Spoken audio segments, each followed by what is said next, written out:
Sometimes I'll look at airplanes for sale online and I'll find one that looks particularly interesting based on the asking price, and my mind will start running. I'll start daydreaming, oh man, should I sell my 182 and buy this airplane? You start thinking about what's your life gonna look like when you have this airplane. You just start to get ahead of yourself, right? And then you start actually looking through the listing and you get all excited, and then you realize, oh, that's why that airplane is priced the way it is. There's a few factors that can totally bomb the price and the overall value of the airplane. You want to be on the lookout for these, and I'm going to tell you exactly what those are.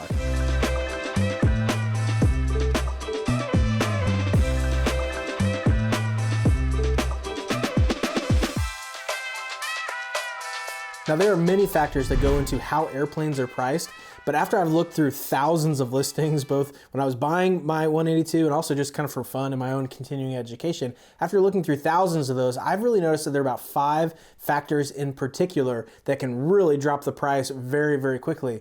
Now, these aren't necessarily deal breakers, and there could be compelling reasons that you'd still be interested in this airplane, even if it has one of these factors present. But if you see a listing that the price looks really good, don't hold your breath until you check off these 5 boxes.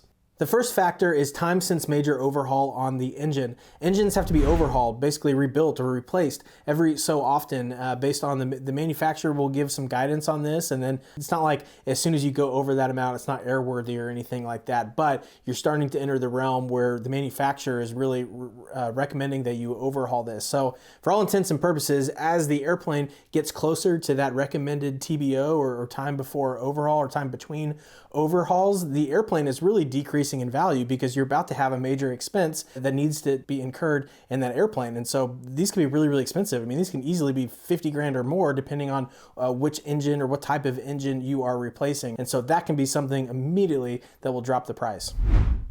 The second factor is total time on the airframe. So just like you monitor how many hours the engine has, you also keep track of how many hours the airplane as a whole has. And so this isn't necessarily like a bad thing. I mean, having a high time airframe, but you really need to look at it in context of airplanes kind of in that similar vintage. How many hours are they usually having on them? And if you find an airplane that has significantly more hours, say for example, normally you're looking at a vintage that has about 2,000 hours on it, and you find a listing that has like 12,000 hours, then it was put to work, right? He was put to work either through a flight school or a 135 operation or something to where it has more time on the airframe, which isn't a bad thing if it was properly maintained, but more time, more stress on the airframe. There's more bad landings it might have experienced. There's more just stuff that can just kind of stress and tire the airframe. So all things equal, lower would be better here. But as you try to shop for older and older airplanes, it can be hard to find something that has relatively low time for that vintage of aircraft. So again, not a deal breaker, but something you want to keep your eye out for.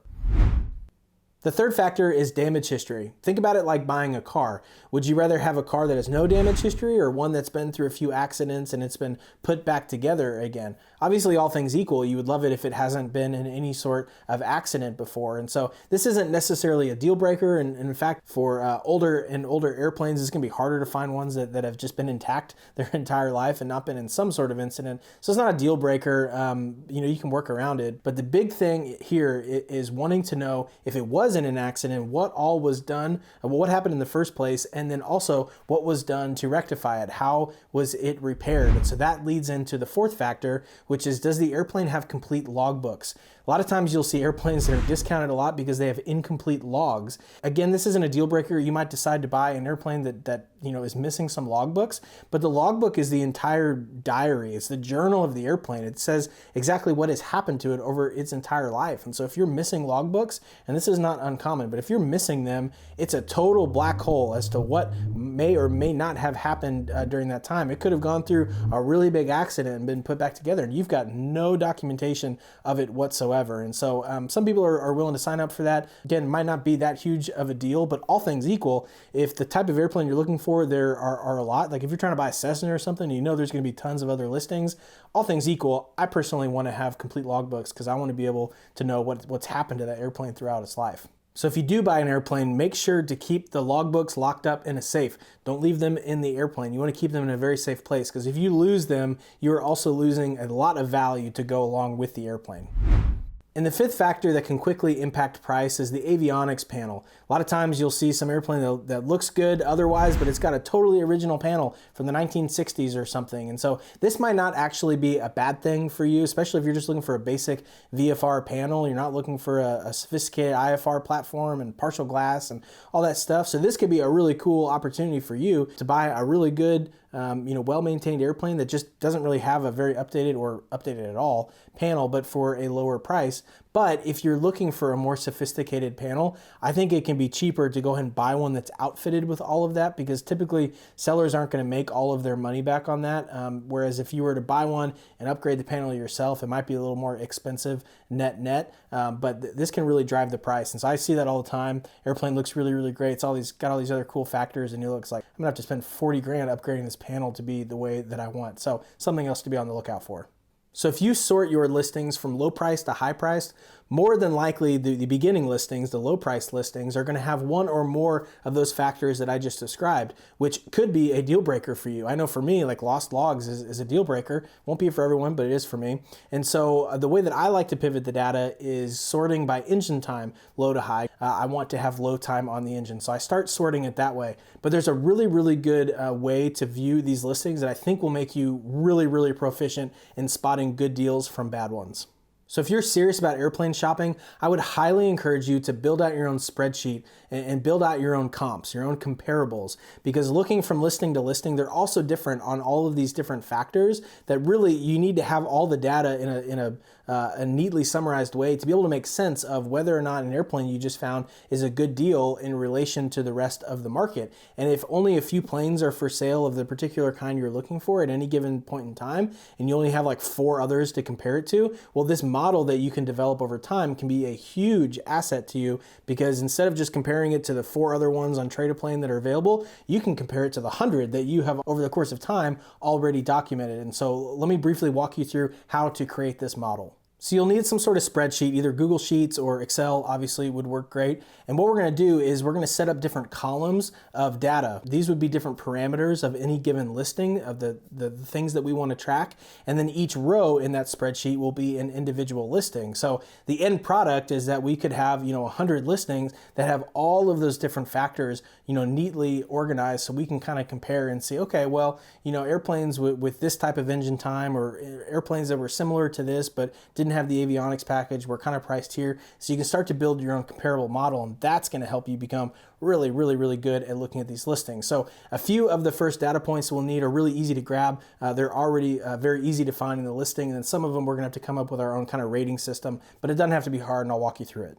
Okay, so the columns you will need, and you can order these however you would like, but this is how I do it. I like to start with the asking price of the listing, and then I also put the link of the listing, but over time, these links will expire, because as the airplane is sold, those links will come down, but while they are active, it makes it easy to go back and look at them again however you would like. So asking price, the link of the listing, then I put the year and or the model. Sometimes the model is more helpful than the year, because they might make the same model over the span of a couple of years, but make sure you have one of those. You'll also want the total time of the airplane, the engine time of the airplane, so time since major overhaul, and then also the time on the propeller. So these are easy data points that are already very clearly in the listing. We can just copy and paste, but then the next ones we're actually gonna have to come up with our own rating, because they're a little bit more subjective, but we wanna put them into some sort of numerical fashion. That way it's a little bit easier to compare apples to apples. The next column you would have is the exterior or the paint condition, and I like to give this like a 1 to 3 rating. If you do it like 1 to 10 or something, it's just there's too much variability deciding, okay, what's the difference between a 6 and a 7 and a 7 and 8. So I just like 1 through 3, and so you can define it however you would like, but the way my rating system works is that a 1 would be original, 2 would be a little bit more updated, or just they redid it, but it's a little old at this point. And then 3 would be brand new. If you were looking at brand new airplanes, then the original would also be the brand new, so I just give it a 3. But you're just trying to decide, hey, what kind of condition is this in, from a 1 to 3. And the next column is the interior, and I do the same exact rating, 1 through 3. After that, I do the avionics, which I also do the 1 through 3. 1 I like to think is original. 2 would be kind of slightly upgraded. Maybe they've updated to partial glass in the cockpit. And then a 3 would be, either brand new or, decked out really the way I want it. Either it's like full glass or it's got everything I would want. I wouldn't need to upgrade this in any way to be to my liking. So 1 to 3, you can adapt that however you'd like. I try to keep it as simple as I can. The next column is other mods or modifications that they've made to the airplane. So this one could start at a 0 if they've made no modifications at all. Maybe it goes up to a 2 or a 3. Again, you'll need to find your own system, but 0 modifications is self-explanatory. Maybe a 1 is they've put on, 1 or more different modifications like a stole kit or something. And then, maybe the top end of that tier has every modification you're looking for. It's got the big tires, it's got the stole kit, or it's got the wheel pants, or it's got the float kit, or, whatever it's going to be. You can decide your own rating there, but modifications is definitely something you want to track because it will impact the price. And the last 2 columns are a simple yes/no question, which you can turn into a 0 or a 1 to make it quantitative, would be damage history and then lost logbooks or complete logbooks, depending on how you want to look at that. But as we already talked about, those things can really, really drive the price.